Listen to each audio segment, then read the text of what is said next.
Bien, hoy vamos a ver el trabajo práctico de cromatografía gaseosa, ¿sí? Vamos a ver el equipo que vamos a usar, que es un equipo dentro de todo viejo, y vamos a ir alternando entre lo nuevo y lo viejo, ¿sí? Así que vamos a ir viendo el equipo que usamos frecuentemente y los equipos más modernos. Bien.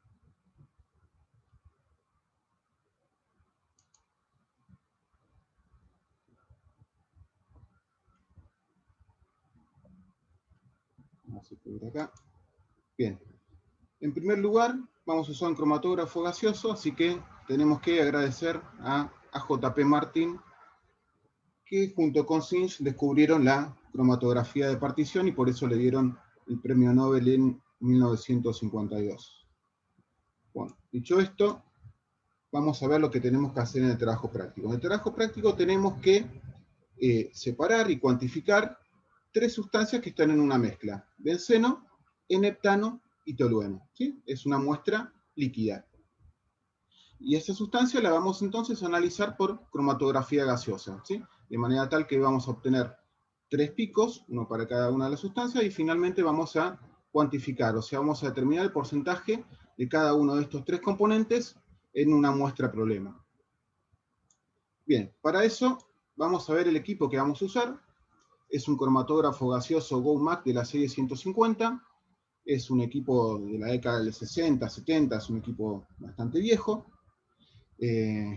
Bueno, acá lo podemos ver cómo es, ¿sí? Que la parte de arriba es la parte del horno, la parte de abajo la parte del detector. Fíjense que acá tenemos las muestras. Después tenemos después allá atrás algo que vamos a ver después, que es una columna capilar. Bien, ¿cómo es el esquema de este cromatógrafo? O de un cromatógrafo en general, ¿sí? Tenemos, en primer lugar, un reservorio del gas portador, ¿sí? Reguladores de la presión, controladores de flujo, ¿sí? El gas portador ingresa al sistema, ¿sí? Nosotros la muestra la ingresamos mediante una parte que se llama inyector, ¿sí? La muestra ingresa a la columna, que está dentro de un horno termostatizado, ¿sí? La columna está por un lado conectada al inyector y por el otro a un detector, ¿sí? En el detector tenemos una señal analítica, esa señal después es amplificada y finalmente termina siendo registrada, ¿sí? Bueno, después tenemos también un accesorio para medir el caudal. Todas estas partes vamos a ir viéndolas paso a paso. Empezamos por el gas portador, ¿sí?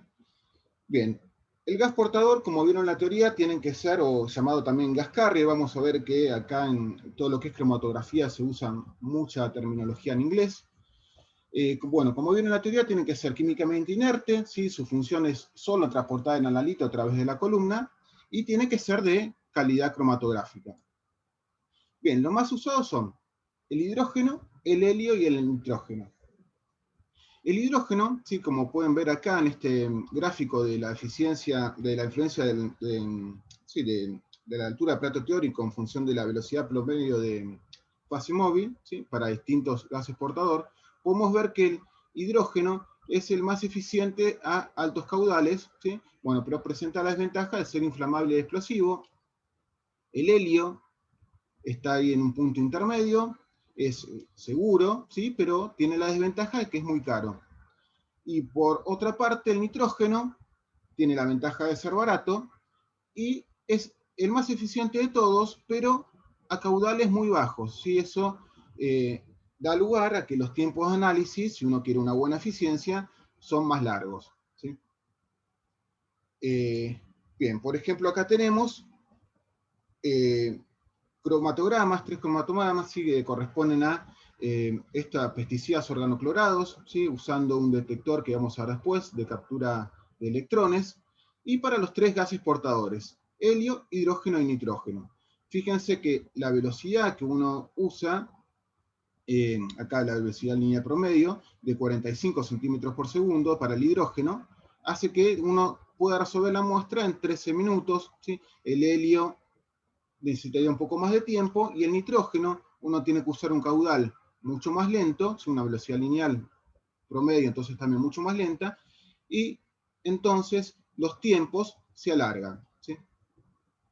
Bien, igual, a pesar de que con nitrógeno uno tarda más, tiene la ventaja de que es más barato, y eso, si uno tiene un laboratorio, es un gran factor a tener en cuenta. Y vamos a ver ahora a continuación cuál es el otro gran factor que uno tiene que tener en cuenta para la selección del gas portador. Bien, nosotros vamos a usar en el trabajo práctico hidrógeno como gas portador, ¿sí? El hidrógeno lo tenemos acá en un cilindro presurizado, ¿sí? Con un tubo de hidrógeno, con un color rojo, ¿sí? Que nos indica que es inflamable, ¿sí? Por lo general todos los tubos de gases tienen un determinado color que nos indica qué gas es y las características, ¿sí? Si es inerte, si es oxidante, si es inflamable. Bien, nosotros tenemos un tubo rojo que indica que tenemos hidrógeno. Tenemos acá controladores de la presión, reguladores de caudal, ¿sí?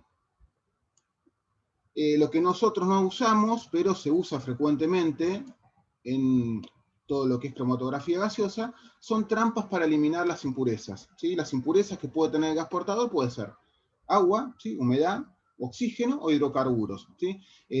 La alta temperatura que va a estar el sistema, la humedad y el oxígeno pueden producir daños en la columna, y los hidrocarburos producirían ruido en la señal del detector, ¿sí? Entonces, por lo general, antes de que ingrese al sistema, ¿sí? El gas portador pasa por esta serie de trampas.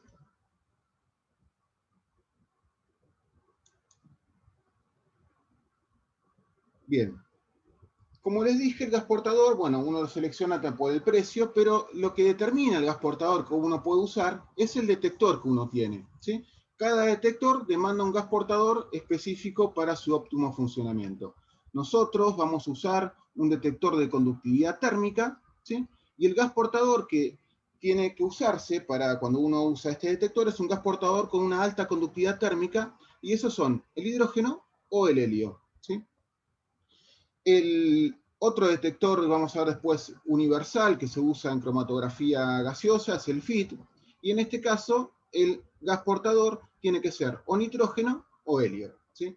Después, bueno, les voy a mencionar que por lo general el detector que se usa más frecuentemente como detector universal es el FIT. Entonces ahí se puede usar nitrógeno como gas portador, que es seguro y barato. Bien, después del gas portador vamos a ver la parte de la inyección, cómo ingresa la muestra al sistema. Como vieron en la teoría, la inyección tiene que ser instantánea, ¿sí? Para no producir ya un ensanchamiento de las bandas desde el origen, ¿sí? Y la inyección puede ser manual o automática. Y por otra parte, podemos inyectar muestras líquidas, ¿sí? Las muestras líquidas tienen que ser componentes volátiles, obviamente, porque estamos trabajando con cromatografía gaseosa, ¿sí? Que tienen que volatilizar dentro de todo fácilmente. Y otra cosa que tienen que cumplir los analitos, que sean estables térmicamente, que no se descompongan. Y por otra parte, el volumen de muestra que uno va a inyectar depende si trabaje con columnas rellenas o columnas capilares, ¿sí? Que vamos a ver después de la inyección el tema de las columnas, ¿sí? Las columnas capilares, los volúmenes de inyección van a ser menores.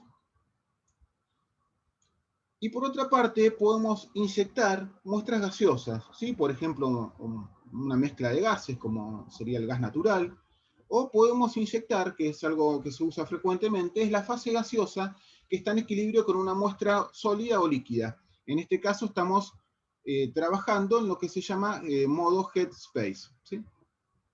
Y de nuevo, uno puede inyectar la muestra gaseosa en una columna rellena, una columna capilar. De nuevo, en columnas capilares los volúmenes son menores. Fíjense que para muestras líquidas yo estoy inyectando volúmenes del orden del microlitro, y para muestras gaseosas del orden del mililitro. Bien, vamos a ver en primer lugar la inyección que vamos a hacer nosotros, ¿sí? En el trabajo práctico, una inyección manual de una muestra líquida. Las muestras se miden con una microjeringa, ¿sí? Una jeringa que mide microlitros, que tiene una aguja, ¿sí?, con la punta biselada, o sea, cortada en un cierto ángulo. Vamos a ver ahora cuál es la función de que tenga esta forma la punta. Bueno, acá tenemos una foto más ampliada de la jeringa, la microjeringa, que mide microlitros, esta es una 10 microlitros, y fíjense acá cómo se ve cuando uno carga la muestra, y acá tenemos claramente se ve una burbuja, ¿sí?, que es algo que uno, si quiere medir una muestra líquida, por ejemplo, 3 microlitros de una muestra líquida, tiene que evitar que ahí haya burbujas, si no uno está ingresando un volumen menor de líquido, ¿sí? Bien, acá tenemos lo que lo que usamos en el trabajo práctico, tenemos las muestras líquidas, y en el trabajo práctico vamos a inyectar 3 microlitros de una muestra líquida, que vamos a ver que puede ser una muestra problema, cuya composición no conocemos, o 3 patrones de composición conocida. Y vamos a inyectar también 2 microlitros de aire. La función de inyectar el aire es ver el tiempo muerto, o sea, determinar el tiempo de elusión de un soluto no retenido, en este caso el aire es no retenido, y vamos a poder ver entonces el tiempo muerto inyectando esos 2 microlitros de aire. Esta es la microjeringa que se usa, una microjeringa Hamilton de 10 microlitros, y la muestra, una vez que uno la carga, los 3 microlitros de esta muestra líquida, los 2 microlitros de aire, la ingresa por acá, por esta parte, que es el puerto de inyección.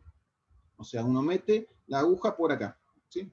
Vamos a ver qué tenemos acá, que esto, si uno lo desarma, ¿qué es lo que hay? Obviamente, esto cuando el equipo está prendido, esto está caliente, ¿sí? Uno no lo puede tocar. Pero si uno lo desarma, lo que puede ver cuando está frío, acá que hay un taponcito de goma, ¿sí?, que en verdad es un diafragma de goma siliconada que se llama septum, ¿sí? Entonces, cuando uno ingresa, de nuevo, la aguja de la microjeringa por acá, tiene que vencer una cierta resistencia porque está ese taponcito de goma siliconada que hay que atravesar, ¿sí? Hay que directamente pincharlo. Fíjense acá cómo estos son los septum ya pinchados, ¿sí? Entonces, la punta de la aguja tiene esa forma para poder atravesar el septum. Entonces, uno lo que hace después es ingresar, entonces, la aguja dentro del puerto de inyección, que ingrese completamente, y cuando ya está toda la aguja dentro del puerto de inyección, ahí en un pulso se ingresa toda la muestra, ¿sí? De nuevo se ingresa en un pulso para que no haya ensanchamiento de las bandas desde un comienzo. Bien, el inyector, ¿sí?, es lo que está del otro lado, ahora vamos a ver qué hay del otro lado, tiene que estar a una temperatura lo suficientemente elevada para que los distintos componentes de la muestra se vaporicen en forma inmediata, ¿sí? Como regla general se dice que la temperatura del inyector tiene que estar al menos 50 grados centígrados por encima del punto de ebullición del componente menos volátil que tiene la muestra, ¿sí? Obviamente la temperatura no tiene que ser tan alta que la muestra se descomponga, ¿sí? Bueno, ¿qué es lo que pasa? Entonces la muestra se va a vaporizar en forma inmediata en el inyector, y una corriente del gas portador la va a arrastrar e ingresar a la columna. Bien, ¿qué está del otro lado del puerto de inyección? Eso depende de si uno usa columnas rellenas, como la que vamos a usar en el trabajo práctico, o columnas capilares, ¿sí? Veamos el caso más sencillo, que es para columnas rellenas, ¿sí? Esto es, acá tenía la parte del puerto de inyección, esta parte, vamos a ver qué hay del otro lado, ¿sí? Si uno lo ve del otro lado, tenemos esto, que acá tenemos un vistazo, un esquema de cómo sería, ¿sí? Este tipo de inyección para columnas rellenas se llama inyección directa, ¿sí? Uno ingresa la muestra se vaporiza y ingresa a la columna, ¿sí? Entonces, fíjense que por acá ingresaría la muestra, acá tenemos el septum, tenemos esta porción que se llama la cámara de vaporización, ¿sí?, o cámara de mezcla, vamos a ver que también se llama, este bloque metálico que se calienta a una determinada temperatura, y la corriente de gas portador, que el gas portador ya está previamente a una temperatura, está ya caliente, ¿sí? Entonces, lo que uno hace es inyectar la muestra con la microjeringa atravesando el septum, ¿sí? En esta cámara de vaporización la muestra se va a vaporizar en forma instantánea, ¿sí? Porque estamos acá, esto está caliente. Y la muestra vaporizada va a ser arrastrada por el gas portador hacia la columna, ¿sí? Este es el tipo de inyección de muestra más sencillo, que es el que usamos en el trabajo práctico. Y sirve para columnas rellenas. Para columnas capilares, lo que se usa frecuentemente es este tipo de inyección que se llama del inglés inyección split o splitless, ¿sí? Con o sin división de muestra. En este caso, una vez que la aguja atraviesa el septum, ingresa en esta porción, ¿sí? Tenemos de nuevo una cámara de vaporización que está limitada por sería una especie de tubito de vidrio que se llama liner, ¿sí? La función del liner es hacer de puente entre cuando ingresa la muestra con la aguja, ¿sí? Y la columna capilar, ¿sí? No podemos ingresar directamente la punta de la aguja de la microjeringa en la columna, ¿sí? Entonces tenemos este puente que se llama liner, ¿sí? Y es de vidrio. Entonces, ingresamos la muestra se vaporiza, una corriente de gas portador la arrastra, ¿sí? Una pequeña porción ingresa a la columna, pero la mayor parte del gas portador y de la muestra que arrastra el gas portador se va por esto que se llama split vent, ¿sí? Válvula de split o válvula de venteo, ¿sí? Por donde se va la mayor parte de la muestra. Entonces, de esta manera, uno lo que hace es evitar la sobrecarga de una columna capilar, trabajando en este modo split, ¿sí? A veces uno tiene que analizar trazas o tiene que concentrar la muestra, si eso ahora nos importa, y trabaja en otro modo, que es el modo splitlets, en donde simplemente lo que se hace es cerrar esta válvula, ¿sí? Entonces de esa manera toda la muestra que uno inyecta terminaría ingresando en la columna capilar, ¿sí? Bien, acá tenemos otro esquema de cómo sería el modo split, que viene acá el gas carrier, una porción arrastra una parte de la muestra en la columna y la mayor parte de la muestra de gas portador se termina yendo por esta válvula de split. Y en el modo splitless, la válvula está cerrada, entonces todo el gas portador y por ende toda la muestra vaporizada termina entrando en la columna, ¿sí? Esos son los modos de trabajar para columnas capilares. Bien, otro tipo de inyección que se usa muy frecuentemente cuando uno tiene un montón de muestras, ¿sí? Fíjense que las corridas llevan tiempo, uno tendría que estar ahí viviendo al lado del cromatógrafo si te tuviese que inyectar un montón de muestras, entonces se usa una inyección automática, en donde uno prepara las muestras y las pone en viales de vidrio con un tapón, ¿sí? Que los termina sellando con una pinza, ¿sí? Tenemos entonces un montón de vialcitos con la muestra, ¿sí? Estos viales son muestras, por lo general, no sé, uno tiene que analizar una muestra de suelo, hace extracciones, ¿sí? Por ejemplo con pentano, y termina teniendo un montón de viales con pentano, con hexano, con el solvente que sea, donde uno extrajo la muestra de la matriz correspondiente, ¿sí? Bien, entonces uno carga los viales en bandeja, los viales están numerados, ¿sí? Uno carga en un software el nombre de cada vial, qué es cada vial, cómo lo va a analizar. Un brazo robótico toma el vial que corresponde para ese momento, ¿sí? Y lo lleva, lo agarra y se lo lleva. ¿Sí? Es un brazo como el que agarra los muñecos de peluche, ¿sí? Es un mismo brazo robótico que agarra el vialcito y lo lleva hasta acá. Y lo pone acá en esto que se llama torre de inyección. La torre de inyección está colocada sobre el puerto de inyección, ¿sí? De hecho, uno la puede levantar y abajo va a ver que está el puerto de inyección. Entonces, acá en esa torre de inyección lo que está la microjeringa, ¿sí? Vamos a ver que tiene una ligera diferencia la parte de la punta de la aguja con respecto a la que uno usa para la inyección manual, ¿sí? Y entonces, como les dije, si uno levanta esta torre de inyección, tenemos el puerto de inyección, que acá está desarmado, y acá tenemos un septum también, ¿sí? Que fíjense que tiene otro color. Bien, entonces, ¿qué hace? El rotor que está ahí abajo, entonces uno toma la muestra, ¿sí?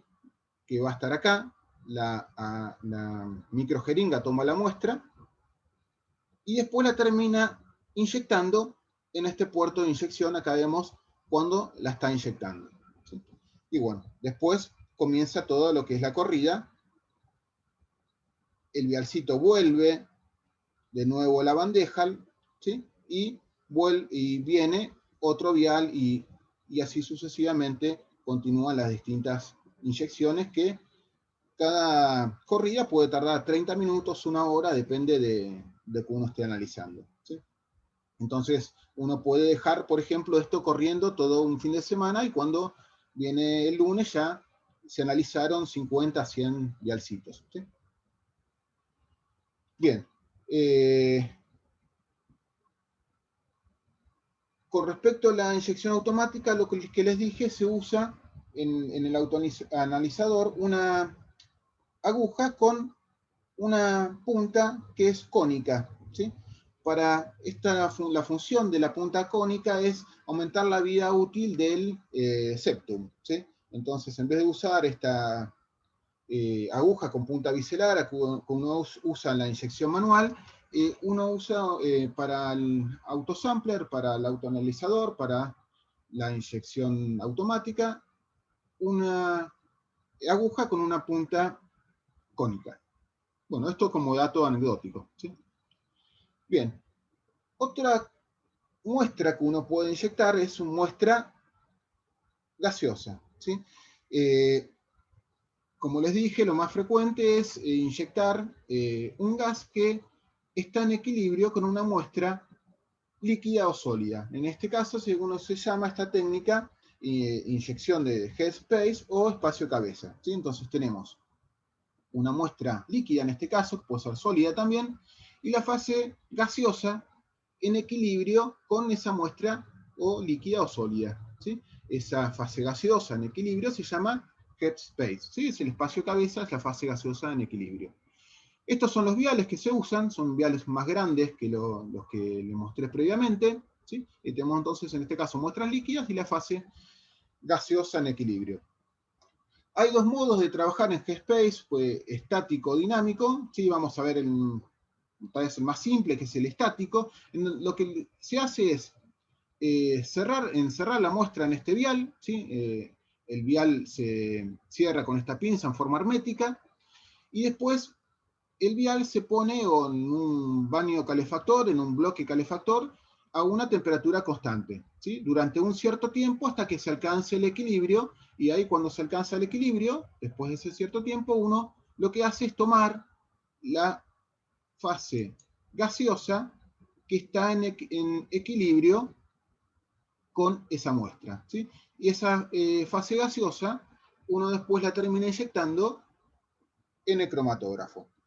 Algo muy importante es que esa muestra gaseosa, ¿sí?, no se contamine con la atmósfera, ¿sí?, o que no perdamos muestra, ¿sí? Entonces, por lo general se usa una jeringa un poco más sofisticada que la que usamos en el trabajo práctico, que tiene un cierre que se llama un cierre Luer, ¿sí?, que es, por ejemplo, como esta que tenemos acá. Tenemos acá esta parte que se separa, y este es el cierre. Entonces uno toma la muestra gaseosa, y cuando se abre acá esto, ya no puede ni entrar ni salir más muestra, ¿sí? De esta manera evitamos la contaminación y evitamos también perder muestra, ¿sí?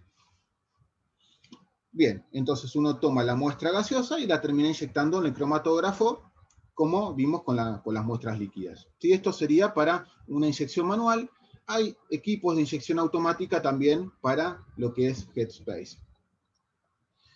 Bien, entonces ya vimos entonces el gas portador, vimos cómo es la inyección, y teníamos entonces la muestra o gaseosa, o si era líquida ya vaporizada, que ingresa a la columna. Y la columna, como vemos, está dentro de un horno termostatizado, ¿sí? Después vamos a ver cómo influye la temperatura sobre lo que es la separación cromatográfica. Bien, con respecto a la columna, estamos trabajando con una cromatografía a gas líquido, siéndose la fase estacionaria.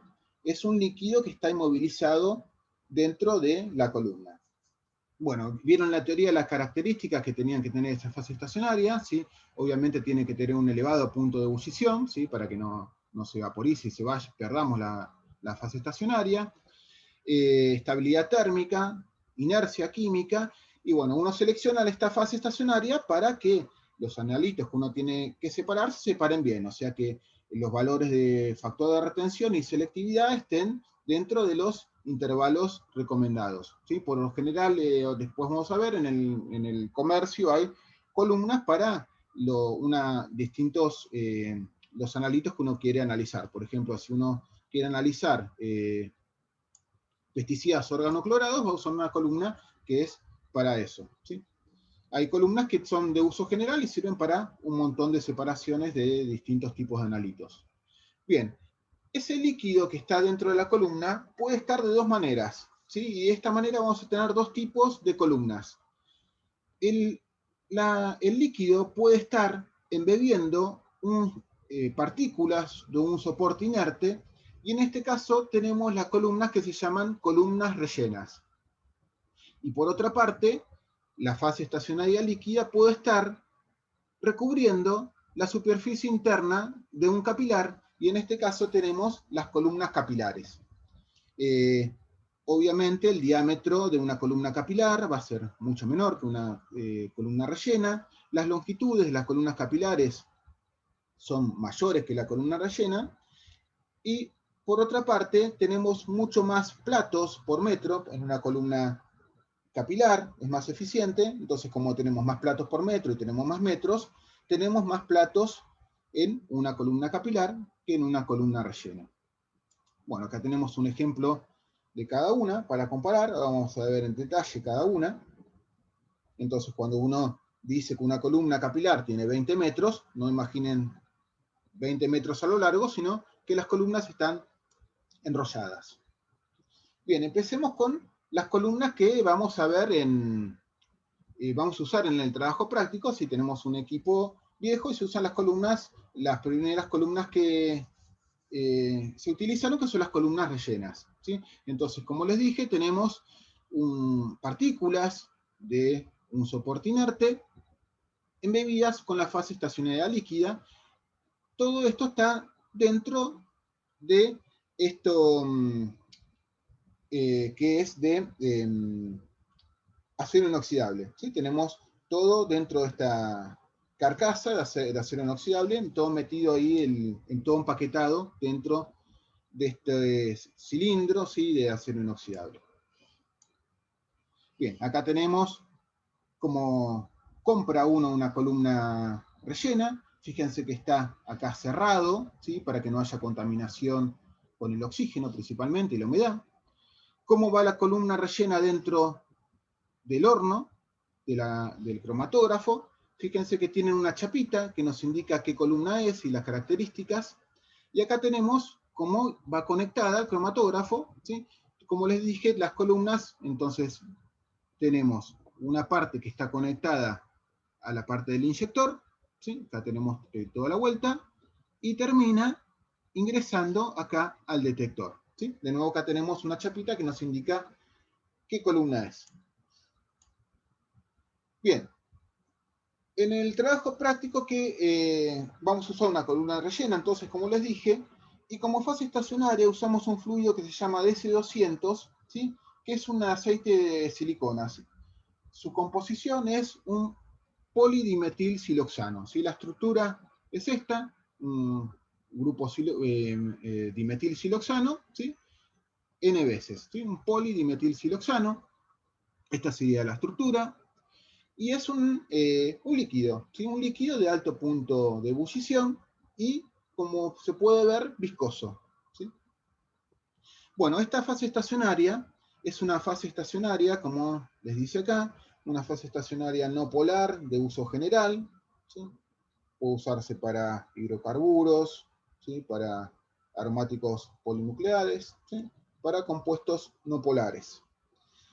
En esta fase estacionaria, ¿sí? Las interacciones principales son por fuerzas dispersivas, ¿sí?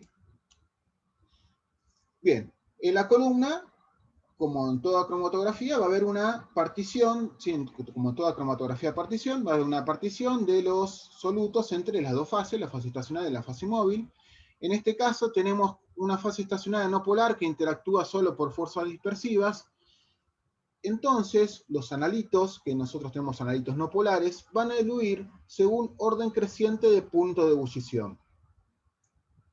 Entonces, mientras menor punto de ebullición tenga el analito, va a tener mayor presión de vapor, ¿sí? Esto quiere decir que es más volátil, y primero va a diluir de la columna. ¿Sí? Esto va a pasar con el benceno. El benceno es el que tiene, de los tres analitos, benceno, octano, tolueno, el benceno es el que tiene el menor punto de ebullición, ¿sí? O sea, es el más volátil, presenta mayor presión de vapor a la temperatura en la que está la columna, y por lo tanto va a ser el primero en eluir, ¿sí? Después va a eluir el que continúa en orden de punto de ebullición, que es el heptano, y finalmente va a eluir el tolueno, ¿sí? Que es el que presenta el mayor punto de ebullición y por ende es el menos volátil, ¿sí? Entonces, el orden de elución es por punto de ebullición creciente, ¿sí? O por volatilidad decreciente, ¿sí? Entonces, uno puede ver de cualquiera de las maneras, es exactamente lo mismo. Bien, esa fase estacionaria, ese líquido, está embebiendo las partículas de un soporte inerte. En este caso, el soporte inerte que se usa se denomina cromosor P, ¿sí? Y es un material silicio, ¿sí? Silicio, perdón, o sea, derivado del óxido de silicio, que se obtiene a partir de tierra de diatomeas. Tierra de diatomeas son esqueletos fósiles de algas microscópicas que tienen dióxido de silicio y están contaminados con óxidos metálicos aparte, ¿sí? De dióxido de silicio.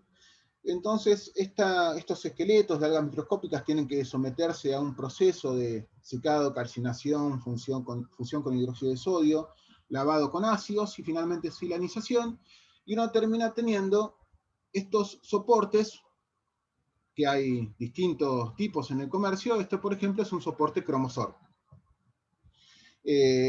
Obviamente, después uno termina tamizando esto, ¿sí? O sea, termina obteniendo, pasa el material a través de una serie de tamices para tener una serie de partículas con un diámetro dentro de un cierto rango, ¿sí? El que usamos nosotros se llama cromosor P, de la P es de pink, de que es rosado, ¿sí? Y es dentro de los soportes cromosor no es muy inerte, pero es el que presenta mayor área superficial, ¿sí? Fíjense que la superficie es, por 1 gramo de soporte tenemos entre 4 y 6 metros cuadrados, ¿sí? De superficie específica. Bien, entonces, ese soporte inerte cromosor embebido con el polidimetilsiloxano, ¿sí? La fase estacionaria de C200, está metido entonces dentro de esta columna rellena, ¿sí? Que este es el cromatógrafo que vimos inicialmente. Uno levanta la tapa y esto es lo que vería, ¿sí? La columna que vamos a usar nosotros es la columna que está acá a la derecha, ¿sí? Entonces fíjense de nuevo, está la chapita que la identifica. Tenemos, esta es la parte entonces que está después del punto de inyección. Tenemos acá 1,2 metros de largo y acá tenemos el detector de conductividad térmica hacia el final. Bien, entonces como les dije, la columna se halla dentro de un horno termostatizado. Y ahora vamos a ver, no vamos a llegar seguramente con el tiempo que tenemos, pero vamos a continuar en la próxima sesión, lo que son las columnas capilares. Bien, las columnas capilares son las columnas que se usan hoy en día, las más frecuentes que se usan hoy en día, y dentro de las columnas capilares, las que más se usan en cromatografía gaseosa son las columnas tubulares abiertas de sílice fundida, del inglés FSOT, ¿sí? Y que están, ¿cómo están formadas? Tenemos la fase estacionaria líquida, que está unida químicamente a un tubo de sílice fundida, ¿sí? Y por la parte externa tenemos un recubrimiento de un polímero que es poliimida, ¿sí? Cuya función es darle una cierta flexibilidad. Fíjense que esto de sílice fundida es equivalente a vidrio, así es como si yo tuviese una columna de vidrio y la poliimida le termina dando una cierta flexibilidad. ¿Sí? Digo cierta porque no es flexible del todo, si uno no la maneja de forma adecuada, la columna se rompe. ¿Sí? Si se rompe en un extremo no hay problema, si se rompe a la mitad, uno perdió la columna y perdió más o menos $100. ¿Sí? Así que es una columna que hay que manejar con mucha precaución. ¿Sí? Y acá tenemos, bueno, una imagen al microscopio de cómo es una columna de este tipo. Entonces tenemos en la parte más interna la fase estacionaria, ¿sí? Que está en este caso unida químicamente al tubo de sílice fundida, ¿sí? Y en la parte más externa tenemos este recubrimiento de poliimida que le da la flexibilidad y este color tan característico que tienen las columnas capilares. Bueno, voy a pausar la grabación.